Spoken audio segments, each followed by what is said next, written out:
Olá pessoal, eu sou o professor Manuel Rivelino.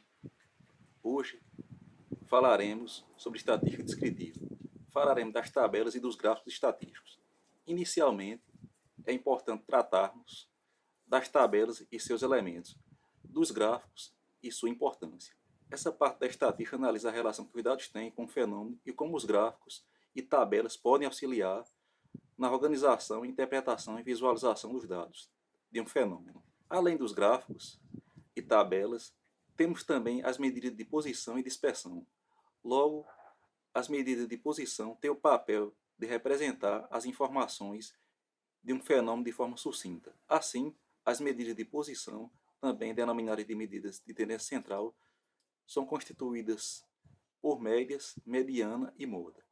Ainda serão apresentadas algumas medidas de dispersão, variância e desvio padrão, cujo objetivo é avaliar o quanto estão dispersos os valores de uma distribuição de frequência, ou seja, o grau de afastamento ou de concentração entre os valores. O interesse pelo estudo da estatística se justifica porque a natureza apresenta variabilidade. Ocorre variação de indivíduo para indivíduo, ocorrem variações no mesmo indivíduo. A estatística estuda como controlar, minimizar e observar a variabilidade inevitável de todas as medidas e observações. E sem métodos estatísticos, a validade científica ficaria comprometida. São um conjunto de dados estatísticos associados a um fenômeno disposto numa determinada ordem de classificação. Expressam as variações qualitativas e quantitativas de um fenômeno. A finalidade básica da tabela é resumir ou sintetizar dados de maneira a fornecer o máximo de informação no mínimo de espaço. Os principais elementos de uma tabela são os seguintes: corpo, conjunto de linhas e colunas que contém informações sobre a variável em um estudo; cabeçalho, parte superior da tabela, que especifica o conteúdo das colunas; coluna indicadora, parte da tabela que especifica o conteúdo das linhas retas imaginárias que facilitam a leitura no sentido horizontal de dados que se inscrevem no cruzamento com as colunas; célula, espaço destinado a um só número; título, conjunto de informações as mais completas possíveis, respondendo às perguntas o que, quando, onde, localizada no topo da tabela; fonte, referência de onde se observa os dados, colocada de preferência no rodapé. Os dados podem ser representados em um gráfico, com a finalidade de proporcionar ao interessado uma visão rápida do comportamento do fenômeno. Representa qualquer tabela de maneira simples, legível e interessante, tornando claras as informações que poderiam passar despercebidas em dados apenas tabulados. É importante que os gráficos sejam simples, as informações contidas devem ser diretas e detalhes secundários omitidos devem ser claros para possibilitar uma correta interpretação e devem expressar a verdade sobre o caso em estudo. Os gráficos mais usuais são os seguintes: gráficos em barra ou em colunas, gráfico em linhas, gráfico em setores ou pizza, gráfico polar ou biograma, cartograma, pictogramas, histograma, polígono de frequência e ogiva.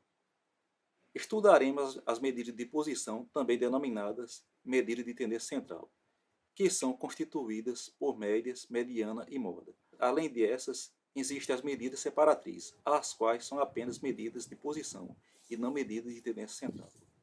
As principais medidas de posição ou de tendência central são: a média aritmética é a mais simples das médias e de fácil cálculo, pois a média aritmética de n dados é definida como sendo a soma de todos os dados dividido pelo número total deles.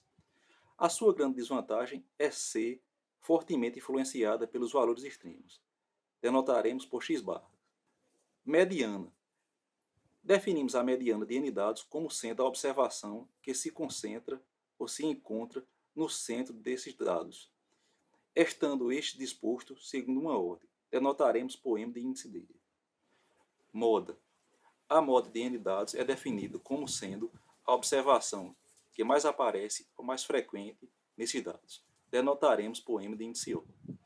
As medidas de dispersão ou de variabilidade tem como objetivo avaliar o quanto estão dispersos os valores de uma distribuição de frequência, ou seja, o grau de afastamento ou de concentração entre os valores. As principais medidas de dispersão são variância. A variância mede a dispersão dos dados em torno de sua média, levando em consideração a totalidade dos valores da variável em estudo, o que a torna índice de variabilidade bastante estável. A variância populacional é representada pela letra grega sigma elevado ao quadrado, enquanto que a variância amostral é representada por S elevado ao quadrado. É definido como sendo a medida dos quadrados dos desvios em relação à média aritmética. Desvio padrão é a medida de dispersão geralmente mais empregada, pois leva em consideração a totalidade dos valores da variável em estudo. O desvio padrão é uma medida de dispersão usada com a média. Mede a variabilidade dos valores em torno da média. O valor mínimo do desvio padrão é zero, indicando que não há variabilidade, ou seja, que todos os valores são iguais. O símbolo para o desvio padrão é a letra grega sigma, e para o desvio padrão amostral é a letra S. De maneira geral, o desvio padrão é a raiz quadrada da variância. Bom, gente, por hoje ficamos por aqui. Até a próxima.